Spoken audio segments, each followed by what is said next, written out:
So if it is from him, then all men are mandated to obey him. What if there is a policy that is restricting our growth? Then there must be a reformation and a review.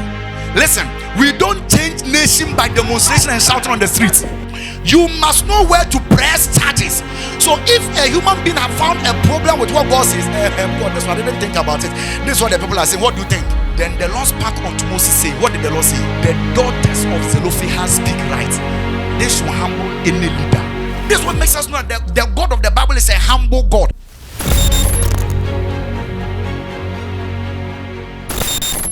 Now, coming back to your question, let's bring it to pastor. So now, can pastor just get up with any laws? No. Why? Because if pastor himself is ignorant of the laws of God and how it must be applied, he will not be able to set right policies and regulations for the church, so the people can be educated in a certain way for them to form one soul, one body, one identity to achieve God's goal. In the same way, the business owner, the entrepreneur that have started a business with people working under him, he wouldn't know the right laws and regulations he must set in place to raise his employees so the business and the employees become of one soul. Because the conscience of the people ultimately is between them and God. Once we set the laws, we leave the people to obey the laws. If they don't obey it, then within the legitimate standards of God, there are punishments. So in a work setting, anybody that will not follow the work culture, one of the legitimate standard is fire the person. In a civil society, what does it do? Take the person to prison. In a church, what must we do? We ban the person from the church. In the whole world, what does God do? He takes the person to hell. This is how God's legitimate standards are. So that now that your conscience is educated, you now have the right before God to not have an excuse not to know what is right and wrong. Shalom, shalom, please, Daddy. Yes, please. Shalom, shalom, please, mommy. Shalom, shalom, please, church. Okay, so you've made me understand that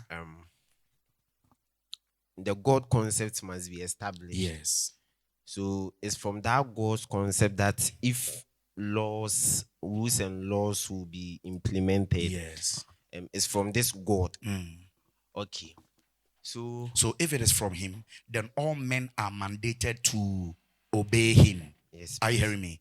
Then based on your own business structure, what you have come to understand about God's righteous laws and how he moves your heart to apply them, that is what it must guide your business enterprise. So anybody you employ or anybody who decides to work for you must deem it that you are a good person and that the systems you have set in place is for his good and the ultimate good of the company, which he himself or herself will also prosper. Anybody that thinks you are evil, for which reason you have set up this business, to use them and to throw them away, that person is not fit into that business identity you are building. So according to the righteous laws of God, let the person go.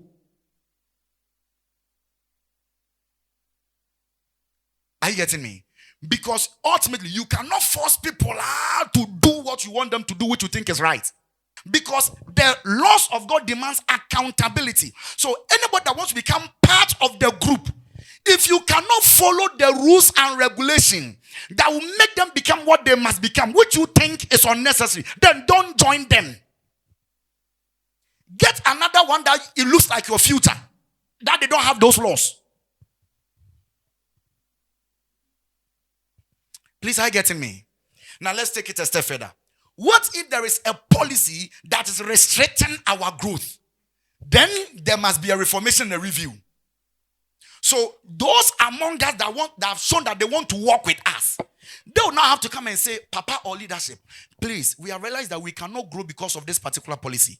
If we can look at this particular policy well and this and this and this and this, it's like writing petition saying that a particular aspect of the constitution should be amended.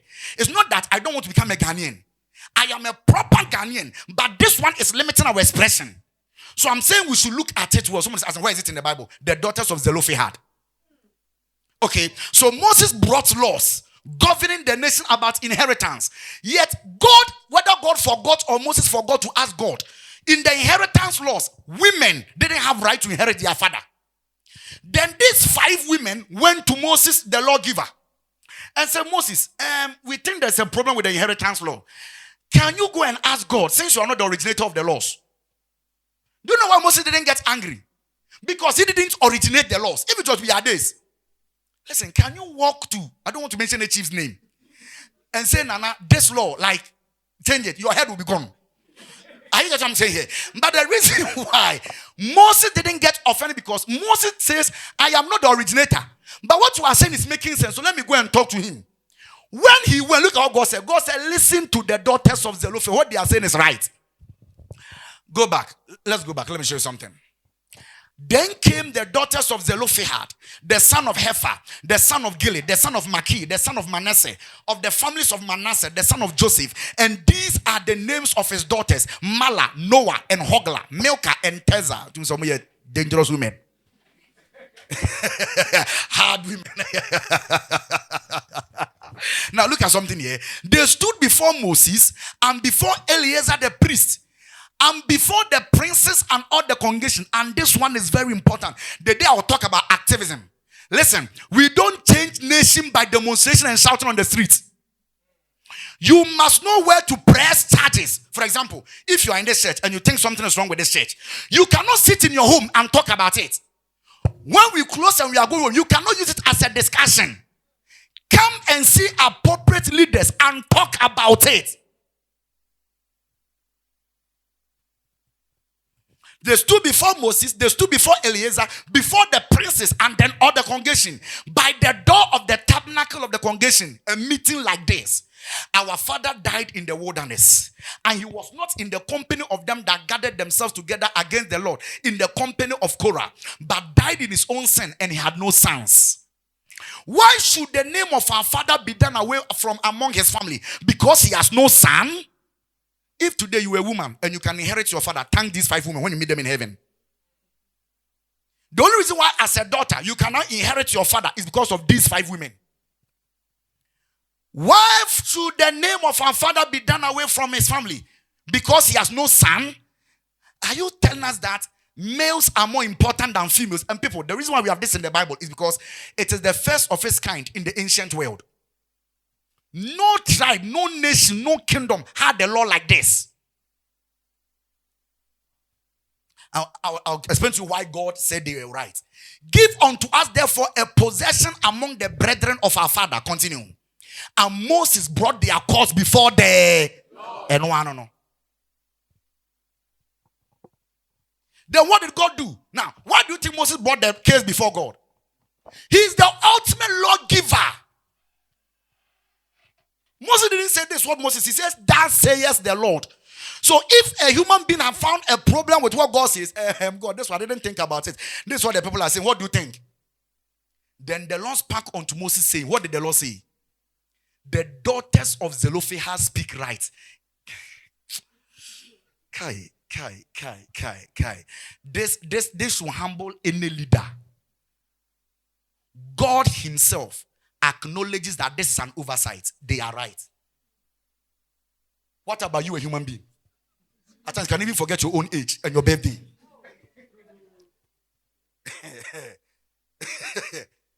This will humble. This is what makes us know that the God of the Bible is a humble God. It beats the mind. The daughters of Zelophehad, what they are saying is right. Thou shalt surely give them a possession of an inheritance among their father's brethren, and thou shalt cause the inheritance of their father to pass on to them. Do you know why God considered it? Because in the beginning, male and female created he them in his. So how can a male made in God's image can inherit his father, but the female made in God's image cannot inherit his father?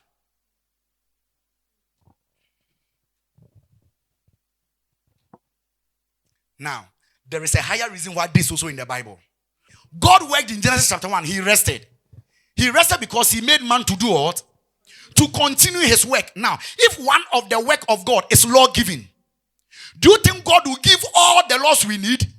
So he will intentionally leave gaps in the laws he gives, so other human beings comes to add to it. That's why we have lawyers. That's why we have legislators. That's why we have magistrates. Why? Because we are continuing the law-giving work God does. That's why judges are called my Lord. Your honor. We call them honorables. Why? Because that position is what God does. God is a magistrate. He gives laws and administers laws. Is that understood? So the extent we cannot go is for, as in, doing everything by hook or crook for you to obey. Now, if you not obey, all we are saying is that this is the way we are going as a house. This is why the business stands. Please, if you can't, leave. This is the challenge of that educational issue that came with that Rasta man that wanted to go to that secondary school. It was not a matter of human rights. It was a matter of, does the school has a sovereign identity with regulation to determine what they want their students to be like.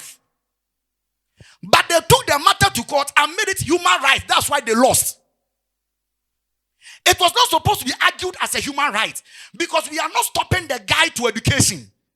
We are only saying this is what we stand for. If you want to become part of our alumnus, your hairstyle must go.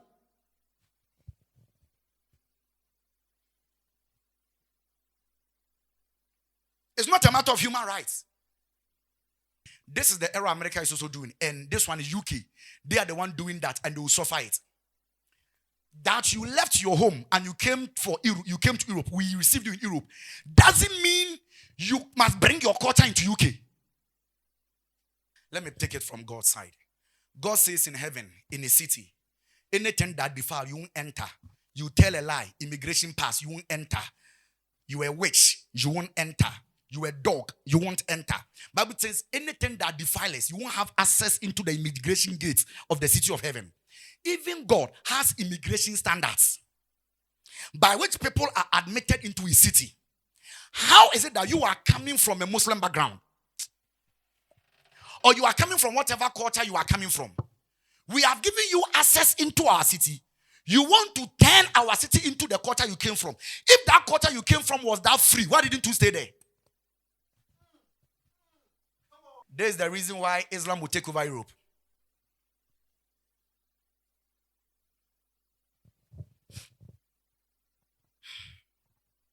So God passed the law in Israel.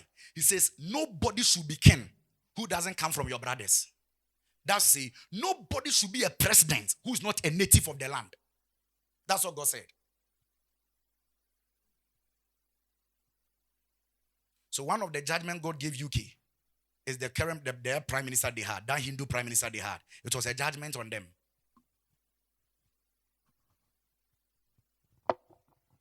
Gone was the days UK ruled the world.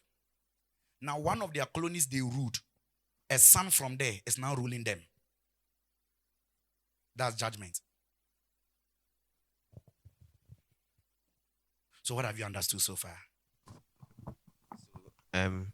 It's because of the identity that the institution wants to. That righteous identity. That righteous identity. So it's because of that that certain laws are made so that if you want to follow us, if you want to be with us, you want to be a particular group, you want to look like a certain kind of person. People. Wonderful. So if you don't, if you want willing to be like us and you want to follow us, then you follow the laws. Wonderful. If you don't want, good, you leave. You leave.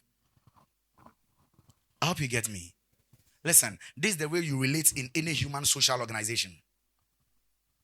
That's the way to go.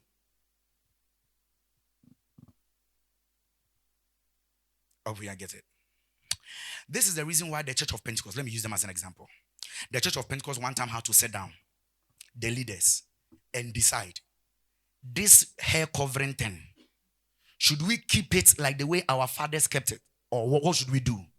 The Church of Pentecost had to come to that level and decide. That new generation is just like the daughters of Zelophehad. They didn't want to leave Church of Pentecost. But that policy, is it righteous? Is it helping God's righteous ways for us as a church? as a family, as a church nation, they sat down, went through the scriptures, prayed, and realized that no, it's not a necessity for going to heaven. So if it is not a necessity for going to heaven, the Church of Pentecost, one of their main goals in their constitution is to take people to heaven. Why should we enforce it that they should wear? So the leaders came up and says, from today, the women here, you are free to wear it or not to wear it. And nobody should, how do you do it? Force anybody to make sure you wear it. Boom. It grew their youth ministry. Let's clap for our brother for that beautiful question. Well, please, I think my question has been answered. Oh, okay. What was the question? It was about when we talk about the parliamentarians. I mean, looking at the national scale. Okay. How we determine our laws will be by the standards of God. Good. So my question was, what would be the markup? So then I realized that if we roll out a policy or a regulation, the outcome of it, we as human beings under God still has, the right authority or the right to make amendments. Good. So because of that, then I think we can make progress. Exactly. I hope you are getting what we are discussing here. Powerful. This is how come, listen. Whoever educates you and whoever is your pastor is very cardinal. You see this thing that I've just taught you? I've placed myself in a place where I can't be a tyrant. The day I become a tyrant, even the least of us can know that pastor have gone wayward. Something has cracked in his mind. See, the emperor is naked, but we can't say it, but we all know that he's naked. Please, are you getting me? So, through empowerment, empowers you to a place when you can rebel against the one who empowered you.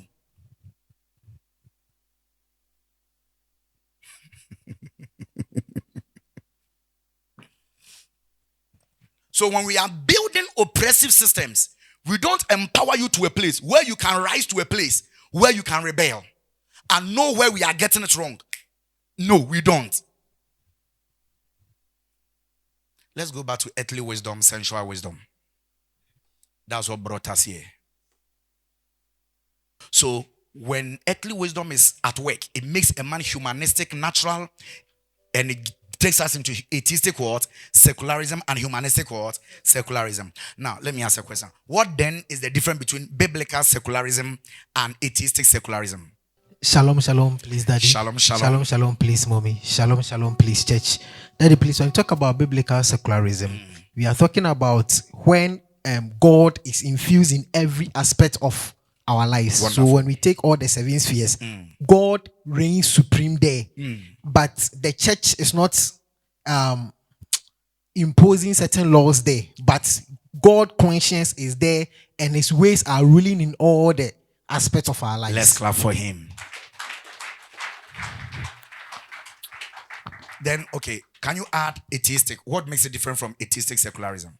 So with atheistic secularism, yes, God is taken out from the other spheres where we think, so atheism, secularism is like a dualistic idea where we know that God is separate from our lives. So where do we put God in atheistic secularism? So in atheistic secularism, God is only in church. So and the church, which mountain? The religious mountain. So in atheism, we put God where? In the religious mountain. The rest of the says we move with our own minds. We move God out. So family, no God. Education, no God. That's the reason why you study evolution in school. That's why you don't study creation in school. You rather study evolutionary creationism. That's the reason why. Because education is divorced out of God. Or divorced of God. Are you getting me? Entertainment, politics, economics. Wonderful. Let's clap for him. Any other person in front here or at the back? This is how I understand biblical secularism. Yes. In biblical secularism, every aspect of our life in the seven mountains, we have made God inclusive in our decisions and whatever you would do in our seven mountains. Inclusive. Okay. Yes. Inclusive in our decisions and whatever you do on our seven mountains. Okay. So please let me ask. When you say we've made God inclusive, does it mean we pray to Jesus? No, please. What does that mean? It means that any action, anything you do on this world must contain God's conscience. Okay, God's consciousness. Yes, please. Okay, and how God wants us to do things. Yes, please. Daddy. Wonderful. So continue. And also, when it comes to the Atheistic secularism. it means that we have excluded God from our world. So what do we do then? Then we use our human mind, our fallen human mind, to manage our resources. Let's clap for him. What does it mean? Separation of church and the state, and separation of religion and the state. What does it mean? Separation of church and the state, and separation of religion from the state. What does it mean? Okay. Shalom, shalom, please. Daddy. Shalom, Shalom, shalom, please, mommy. Shalom, shalom, please, church. It means that when it comes to the state and the affairs of the state, wonderful, the religious concept has been taken out when it comes to when the religion is not attached to the state. So in this state, what religion is really under attack? Christianity, wonderful. So continue what you are saying. Sorry. So Daddy, so when please let's listen to him. When you say we taking out religion from the state, or considering religion and the state as a separate entity. Wonderful. Religion or the concept of religion is not involved in that place. Wonderful. Right. So they will tell you some things like, don't bring religious ideas here. Yeah, so it's something similar to the dualistic mindset. Good. That continue. That here, we are talking about this, and we are talking about Caesar. We are not involving any religion. We are not bringing in God, and every aspect of God is being taken out, and we are going with our own minds. Wonderful. So the only place that they come to or they involve religion is when they come to the church. So the church is different and the state is different. Wonderful. So there is no involvement of religion there. So separation of religion from the state, is it a good thing? No. It's not good. Yes. Then what about separation of church and the state? Papa, please. Separating religion from the state. Yes. It's not supposed to be so. Yes. Because we've gotten to understand that religion is when a particular people decide to incline to a certain spiritual entity. Yes, an ideology. Wonderful. So then, as a nation, there is no nation that can say that they are totally free of from any religious identity. Wonderful. But then separating the church from the state has to do with when now the church or the church now becomes or takes over the nation or the state. What does that mean? Okay, Papa, please. The church. Okay, let me ask you a question. Imagine I become president. I won't become, but imagine I become president. And I say from today, Ghana is a Christian nation. Have I done something right or something wrong? Yes, bad one. Shalom, shalom, please. Daddy. Shalom, shalom. Shalom, shalom, please, mommy. Shalom, shalom, please, church. Daddy, please. It is right to say a nation is a Christian nation. But you can't force the people to practice Christianity. Let's clap for him.